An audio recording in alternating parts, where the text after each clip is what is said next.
네, 안녕하세요. 랑랑입니다. 아무래도 부모님 세대들은 이 부동산 쪽으로 많은 관심이 있기 마련인데, 내 자녀들, 특히 20대 정도의 자녀들을 두고 있으신 분들이라면 하나같이 고민을 하시는 게, 내 자녀들도 빨리 부동산에 관심을 가져서 뭔가 좀 공부라도 시작을 했으면 좋겠다라고 말씀을 하시는 분들이 많으시거든요.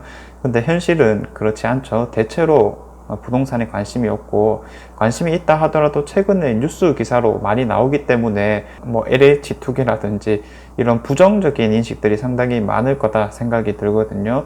자, 어쨌든 우리한테 중요한 것은 뭐 당장 사는 것이 아니다 하더라도 관심을 가지고 공부를 시작하는 거다. 자, 이런 측면이 될 수가 있는 건데, 이와 관련해서 많이 나오는 질문들을 한번 살펴보도록 하겠습니다.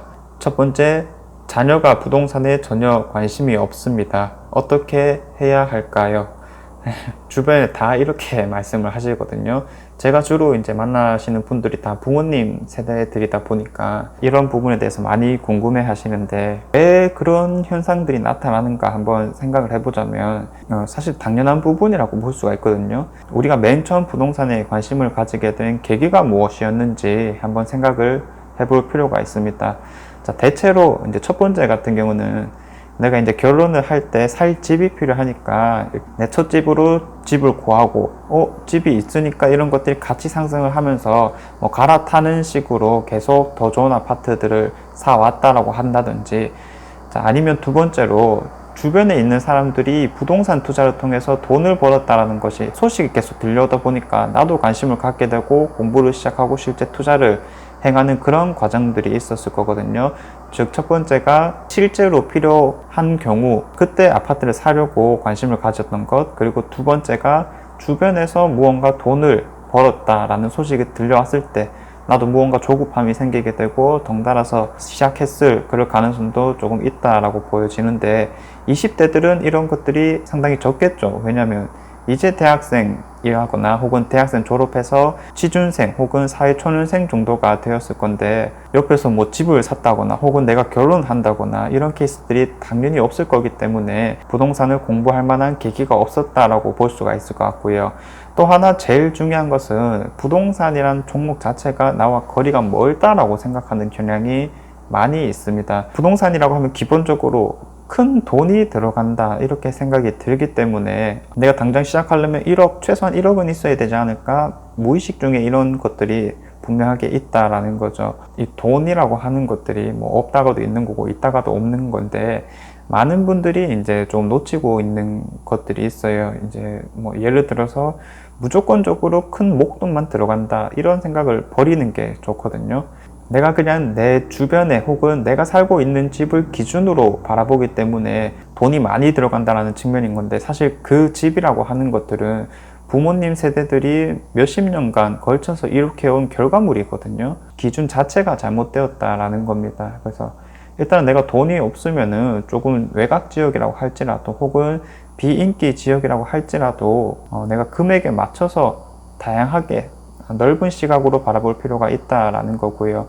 자, 어쨌든 관심이 없다라고 하는 것이 다 돈이 부족하기 때문인 건데, 이런 돈과 관련해서는 일단 첫 번째로 해야 되는 행동이 나의 신용대출은 얼마까지 나올 것인가. 자, 요거를 모르시는 분들이 꽤나 많더라고요. 내가 통장에 뭐 한 1,000만 원 혹은 1,500만 원 정도 있는데 사실 이걸로 할 수 있는 것이 없다라고 말씀을 하시는 경우가 많아요. 당연히 없죠. 저한테 1,000만 원 있고 이거 가지고 뭐 부동산 투자하라고 하면 그냥 못합니다 라고 말할 수밖에 없는 거거든요. 대신에 내가 가용할 수 있는 돈이 얼마이냐가 더 중요하게 됩니다. 실제 투자자라고 하는 사람들도 돈이 많이 없어요. 돈이 많이 없는 상황에서도 어떻게 그렇게 투자를 계속해 나갈 수 있냐면 결국은 대출이거든요. 대출 레버리지를 활용해서 더 극대화시킨다라는 건데, 직업적으로 안정적인 분들이 꽤나 있으세요. 안정적인데도 불구하고 당장 현금이 부족하신 분들은 신용대출이 최대 얼마까지 나올 수 있는가를 먼저 잡아놔야 돼요. 그래야지 내가 볼 수 있는 물건의 금액대들도 점점 커지고 또 다양하게 바라볼 수가 있다라는 측면인 거죠. 내 금액도 확실히 안 잡혀 있다라고 한다면은 그냥 물건은 못 본다. 왜냐하면 하려는 마음이 안 들기 때문에. 그런데 실제로 내가 가용할 수 있는 돈들이 점점 늘어난다라고 한다면은 이런 것들이 좀 더 가능성이 커진다라는 거고요. 특히 이제 뭐 부모님 찬스라고 하죠. 부모님한테도 돈을 빌리는 상황이 있을 건데 하루라도 빨리 빌려 놓는 게 나아요. 왜냐하면 뭐 10년에 5천만 원까지 증여세 공제가 가능한 부분이기 때문에 이런 부분에 있어서도 일단은 먼저 빌리고 그 다음에 이제 또 그 돈에 맞춰 가지고 내가 할 수 있는 게 무엇일까, 자 이런 식으로 넓혀가는 것이 바람직하다라는 측면인 거죠. 자, 그리고 이제 두 번째, 결혼을 하려는 신혼부부라면 어떻게 해야 할까요? 라는 질문도 많이 받고 있습니다. 물론 이제 두 분의 금액을 합쳐가지고 가장 똘똘한 거 한 채를 하는 게 맞다라고 말씀을 드릴 수밖에 없을 것 같고요. 자, 그런데 만약에 이런 돈이 조금 더 여유가 있다라고 하신다면 세금적인 측면에서 가장 좋은 방법은 한 채 한 채씩 들고 가는 게 가장 좋아요. 예를 들어서 남편분 한 채, 그리고 아내분 한 채 이렇게 들고 있으면 합가를 하게 되면 2주택이 되잖아요. 2주택 되면 팔지 못하는 거 아닌가? 라는 생각이 들 수가 있는데, 혼인으로 인한 합가의 경우에는 일시적 2주택이라고 할지라도 비과세되는 특별 규정이 있거든요. 각자 1주택의 비과세 요건을 채웠다라고 한다면 혼인하고 나서 5년 이내 양도했을 때는 먼저 양도하는 한 채는 비과세를 받을 수가 있어요. 그렇다면은 결국 이 세금을 줄이는 것이 우리 돈 버는 거에 있어서 가장 핵심이다 보니까 뒤에 더 똘똘한 한 채는 내가 신혼집으로 활용하면서 그 다른 한 채는 뭔가 자산 증식용으로 활용할 수도 있지 않을까, 이렇게 많이 진행을 하시거든요. 그래서 이제 조금 부동산에 관심이 많으신 신혼부부분들을 보면 각자 분양을 한 채씩 받아놓고 그 다음에 이 비과세 규정을 활용해서 또 자산 증식을 하시는 경우도 많이 보았습니다. 내가 당장 부동산에 관심을 가져야 되는 이유가 또 이런 측면이 될 수가 있는 거겠죠. 자, 그리고 이제 세금 얘기 나온 김에 1세대 1주택 비과세 요건을 채우려면 2년 보유를 하셔야 되고요. 최근에 대구가 조정 대상 지역이 되어버렸기 때문에 2년 거주까지 하셔야 되는 건데, 결국 2년 거주를 일단 해놓는다라고 한다면은 비과세가 될 수가 있다라는 거니까 내가 빨리 비과세 만들어 놓으면은 역시나 자산 증식도 더더욱 빠를 것이다 라고 볼 수밖에 없다라는 거죠. 자, 그리고 세 번째, 이제 이러한 내용들에 맞춰서 행동 요령을 어떻게 하면 될 것이냐, 이런 질문도 이제 많이 해주시는데, 신용대출이 얼마까지 가능할 것인가, 이것부터 잡으셔야 되는 거고요. 자, 그 다음에 내가 원하는 지역이라든지 내가 원하는 아파트를 맞추어서 일단은 뭐 임장이라든지 시세 조사부터 한번 시작을 해보면 되거든요. 부동산이라는 게 시험 치기 위한 공부는 아니다 보니까 금방 지루해지거든요. 요거 이제 하루 이틀 하고 나면은 스스로 만족이 되어서 아마 덜 하게 될 건데, 실제로 사기 위한 공부가 되어야 됩니다.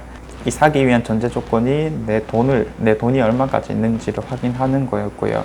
그 다음에 정말로 이걸 살 수 있다라는 생각이 든다면은 그때부터는 뭐 열심히 해볼 겁니다. 특히 젊으신 분들은 이 정보에 대해서 취득하는 양이 엄청나요.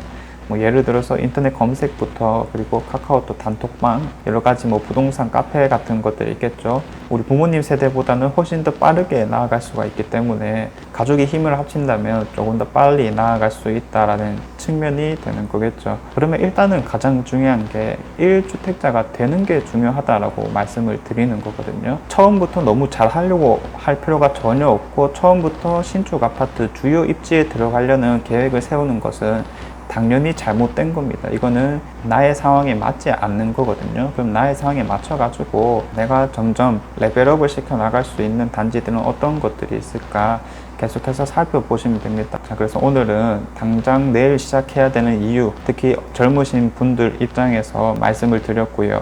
또 이제 한 가지 조심스러운 부분은, 이거 하라 하면 당연히 하기 싫거든요. 그냥 하는 모습을 보여주시면 좋을 것 같습니다.